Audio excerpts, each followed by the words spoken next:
8 பழங்குடியின உண்டு உறைவிட பள்ளிகளை தரம் உயர்த்தவும் உட்கட்டமைப்பு வசதிகளை மேம்படுத்தவும் 38.98 கோடி ரூபாய் நிதி ஒதுக்கீடு செய்து அரசாணை பிறப்பிக்கப்பட்டுள்ளது. தருமபுரி, கள்ளக்குறிச்சி, சேலம், நீலகிரி மற்றும் திருவண்ணாமலை ஆகிய மாவட்டங்களில் 7 இடங்களில் செயல்பட்டு வரும் அரசு உயர்நிலைப் பள்ளிகளை மேல்நிலைப் பள்ளிகளாக தரம் உயர்த்தி அரசாணை வெளியிடப்பட்டுள்ளது. சுமார் 1500 மாணவ மாணவிகள் படித்து வரும் இந்த பள்ளிகளுக்கு தேவையான உட்கட்டமைப்பு வசதிகளை தாட்கோ மூலம் மேற்கொள்ள 38.98 கோடி ரூபாய் நிதி ஒதுக்கீடு செய்யப்பட்டுள்ளது. கோயில் நிதியில் கல்லூரி கட்டப்படுவதாக கூறும் எடப்பாடி பழனிசாமியின் மனநிலை RSS உடையது என்று திராவிடர் கழக தலைவர் கி. வீரமணி விமர்சித்துள்ளார். பாஜக RSS-இடம் அதிமுகவை அடமானம் வைத்த எடப்பாடி பழனிசாமிக்கு திராவிட இயக்கத்தின் கொள்கை பார்வையோ அண்ணாவின் கொள்கை குறித்த புரிதலோ கொஞ்சமும் இல்லை என்பதை அவரது பேச்சு காட்டுகிறது என குறிப்பிட்டுள்ளார். திருப்பதி தேவஸ்தானத்தின் சார்பில் பல்கலைக்கழகம் உட்பட 10க்கும் மேற்பட்ட கல்வி நிறுவனங்கள் நடத்தப்படுவதை எடப்பாடி பழனிசாமி அறிவாரா என்றும் கி. வீரமணி கேள்வி எழுப்பியுள்ளார். கன்னியாகுமரி சிற்றாறு பட்டினங்கால் கால்வாய் தூர்வாரப்படாமல் உள்ளதால் பிளாஸ்டிக் உள்ளிட்ட கழிவுகள் தேங்கி கிடப்பதாக அப்பகுதி மக்கள் புகார் எழுப்பியுள்ளனர். ஆண்டுதோறும் ஜூன் மாத தொடக்கத்தில் சிற்றாறு பட்டினங்கால் கால்வாயில் தண்ணீர் திறந்துவிடப்படும் நிலையில் தற்போது வரை தண்ணீர் திறக்கப்படாமல் உள்ளதால் 1000 ஏக்கர் விளைநிலம் பாதிக்கும் நிலை ஏற்பட்டுள்ளதாக விவசாயிகள் தெரிவித்துள்ளனர். சிற்றாறு பட்டினங்கால் கால்வாயை தூய்மையாக பராமரிக்க வேண்டும், விரைந்து தண்ணீர் திறக்க வேண்டும் என விவசாயிகள் வலியுறுத்தியுள்ளனர். உதகையில் தொடர் மழையால் கேரட், பீட்ரூட் மகசூல் வெகுவாக குறைந்துள்ள நிலையில் உருளைக்கிழங்கு பயிரிட விவசாயிகள் அதிக ஆர்வம் காட்டி வருகின்றனர். கள்ளக்குறை, முத்தோரை, கப்பத்துறை உள்ளிட்ட கிராமங்களில் விதைக்கிழங்குகளை விதைக்கும் பணி நடைபெற்று வருகிறது. ஆண்டிற்கொரு முறை உருளைக்கிழங்கை பயிரிட்டால் மண்வளம் சிறப்பாக இருக்கும் என்றும் உருளைக்கிழங்கை அறுவடை செய்யும் போது நல்ல விலை கிடைக்கும் என்றும் விவசாயிகள் நம்பிக்கை தெரிவிக்கின்றனர். இப்போல்லாம் அப்படி இல்லை, கேரட்டு பீட்ரூட்டுன்னு வந்ததுனால இப்போல்லாம் மாதிரி போடுறது இல்லைங்க. இப்போ காடு திருப்பணுன்றதுக்காக 3 டைம், ஒரு டைம் இல்லை 4 போகத்துக்கு ஒரு டைம் கண்டிப்பாக கிழங்கு யூஸ் பண்ணிகிட்ருக்கோம்.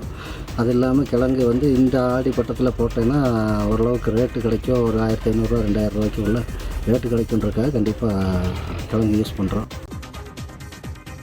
தமிழ்நாட்டில் தேங்காய் விளைச்சல் பாதிப்பால் கொப்பரை தேங்காயின் விலை வரலாறு காணாத வகையில் உயர்ந்து வரும் நிலையில் பழனி கொப்பரை ஏலம் மையத்தில் 1 கிலோ கொப்பரை தேங்காய் 256 ரூபாய்க்கு ஏலம் போனது. பல்வேறு பகுதியிலிருந்து கொப்பரை தேங்காயை விவசாயிகள் ஏலத்திற்கு கொண்டு வந்திருந்த நிலையில் 10 டன் கொப்பரை தேங்காய் ஒரே நாளில் ஏலம் போனது. புதன்கிழமை ஏலம் நடக்கிறதுனால ஒவ்வொரு வாரமும் புதன்கிழமை 10 டன் அளவிற்கு விவசாயிகள் கொப்பரையை வச்சு வித்துட்டு போகிறாங்க. இதனால் இந்த சுற்று வட்டார விவசாய பெருங்குடி மக்கள்லாம் இந்த கூட்டுறவு விற்பனை சங்கத்தால் நல்ல பலன் பெறாங்க. தூத்துக்குடி அருகே பள்ளி விழாவிற்கு வந்த சட்டமன்ற உறுப்பினர் மாணவர்களுக்கு பாடம் எடுத்தது அனைவரது கவனத்தையும் ஈர்த்தது. கருப்பூர் அரசு உயர்நிலைப் பள்ளியில் நடந்த விழாவில் விளாத்திக்குளம் சட்டமன்ற உறுப்பினர் மார்க்கண்டேயன் கலந்து கொண்டார். அப்போது 9ஆம் வகுப்பு பயிலும் மாணவர்களின் வகுப்புக்கு சென்ற அவர் கணிதம் மற்றும் அறிவியல் பாடத்தில் கேள்விகளை கேட்டு அதற்கான விளக்கத்தையும் அளித்தார்.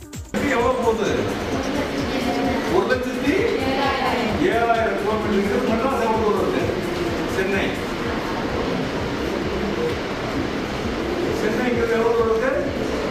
600 கிலோமீட்டர் சென்னைக்கு போகிறதுக்கு பஸ்ஸில் போனால் நைட்டு போனால் காலையில் போயிடறாங்க, ட்ரெயினில் போனால் நைட்டு காலையில், விமானத்தில் போனால் மதுரையிலிருந்து 1 மணி நேரம், 1 மணி நேரத்துக்கு விமானத்திலேயே போனால் 600 கிலோமீட்டர்.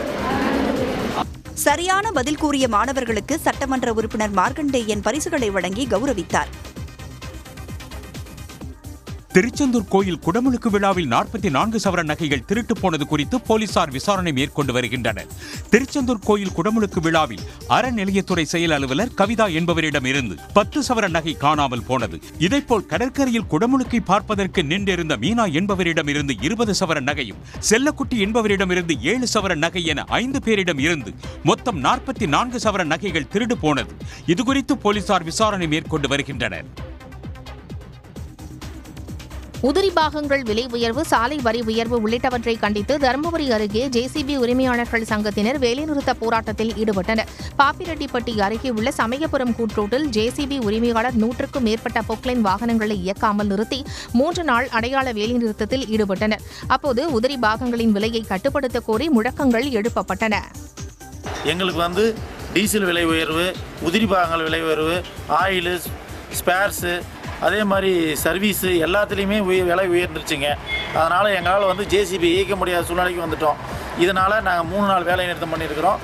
இன்றோட 3 நாள் வேலை நிறுத்தம் முடியுதுங்க. இதுக்கு அப்புறம் மணிக்கு 1200 மினிமம் வாடகை 3000 பேசி சங்கத்தில் முடிவு பண்ணியிருக்கிறாங்க.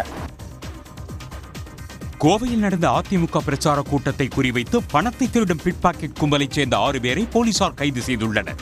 மேட்டுப்பாளையத்தில் அதிமுக பொதுச் செயலாளர் எடப்பாடி பழனிசாமி தனது சுற்றுப்பயணத்தை துவங்கினார். அப்போது நிகழ்ச்சிக்கு வந்த அதிமுக நிர்வாகிகள் தங்கராஜ், ஆனந்த் உள்ளிட்டோரிடம் இருந்து 2 லட்சம் ரூபாய் பிட்பாக்கெட் அடிக்கப்பட்டது. இதுகுறித்து 6 பேரை போலீசார் கைது செய்துள்ளனர். இதனைத் தொடர்ந்து சரவணம்பட்டியில் நடந்த பிரச்சார கூட்டத்தில் ரமேஷ் மணிகண்டனிடம் இருந்து பணம் திருடப்பட்டது குறித்து போலீசார் விசாரணை செய்து வருகின்றனர்.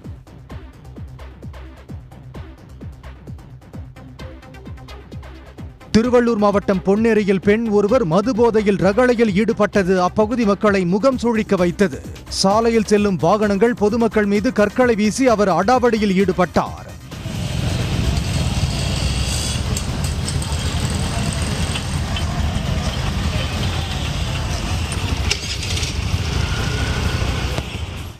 இளைஞர் ஒருவர் அவரை அங்கிருந்து அப்புறப்படுத்த முயன்ற போது அவருக்கு போக்கு காட்டிவிட்டு மீண்டும் ரகளையில் ஈடுபட்டதால் அப்பகுதியில் பரபரப்பு நிலவியது.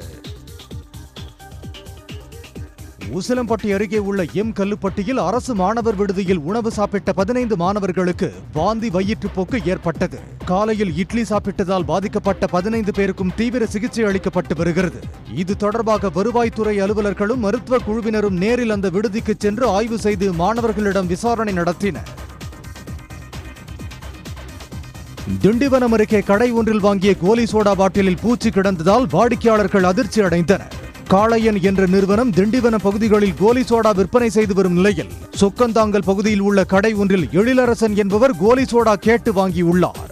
அப்போது காளையன் கோலி சோடாவில் பூச்சி இருந்ததை பார்த்து அவர் அதிர்ச்சி அடைந்தார். எவ்வளவு பேர் பூச்சி கிடக்கு விட்டா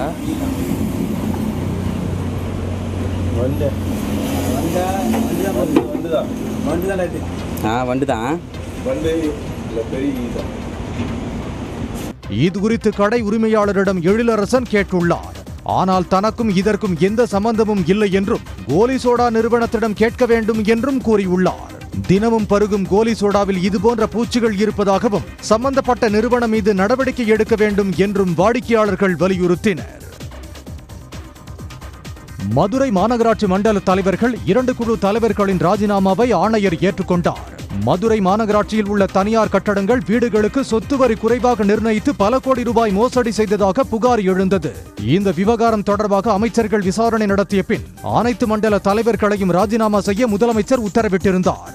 அதன்படி மண்டல தலைவர்களான பாண்டிச்செல்வி, சரவண புவனேஸ்வரி, சுபிதா, முகேஷ் சர்மா, வாசுகி மற்றும் நகரமைப்பு வரி விதிப்பு குழு தலைவர்கள் மூவேந்திரன், விஜயலட்சுமி கண்ணன் ஆகியோர் ராஜினாமா செய்தனர். இவர்களுடைய ராஜினாமா கடிதங்களை ஆணையர் சித்ரா விஜயன் ஏற்றுக்கொண்டார். உடனுக்குடன் செய்திகளை தெரிந்து கொள்ள சன் நியூஸ் பெல் ஐகானை கிளிக் பண்ணுங்க.